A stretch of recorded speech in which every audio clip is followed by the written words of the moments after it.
多年后再看冯巩的4位搭档，境遇真的是天差地别。第一位牛振华，先后与冯巩合作5次。在80年代，他跟着冯巩开始接触影视剧，刚开始演的都是一些小角色，后来随着演技提高，他就得到了大导演谢天的肯定，从此演艺事业进入巅峰期。后来因为醉酒驾车发生意外，48岁就离开了人间。第二位刘伟，与冯巩先后6次登上春晚，被誉为相声奇才，却因醉酒驾车追尾被罚款并刑事拘留。关于刘伟和冯巩分开的原因，外界也是一直争议不断，有人认为他们是因为钱闹掰了，也有人认为刘伟抛下了冯巩，两人闹得非常不愉快。其实冯巩和刘伟是发小，从小一起长大，一起当兵，一起到制现场工作，甚至于还一起拜到了马季的门下。而两人之所以分开，不是因为闹掰了，而是刘伟要出国生活。你说我们俩人在一起不合作了啊？是1988年。因为1988年我出国去澳大利亚，我们家人在澳洲啊，所以那段时间呢，就等于是冯巩又找了新的搭档牛群，他们也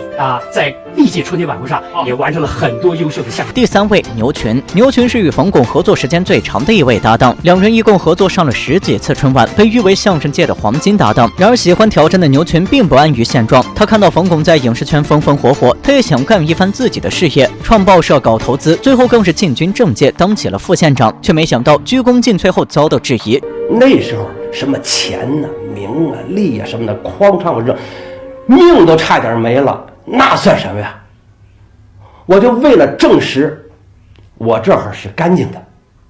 为了证实我这手里是干净的。这直接害得牛群名誉尽失，妻离子散，晚年不得不参加高空跳水节目维持生活。第4位郭冬临，和牛群列学之后，冯巩就找到了同为演员出身的郭冬临，并且3次登上春晚。后来郭冬临转行进入小品行业，成为赫赫有名的春晚钉子户，事业巅峰期时，却没想到因为一句话惹上风波，不仅索赔1亿，还差点退出演艺事业。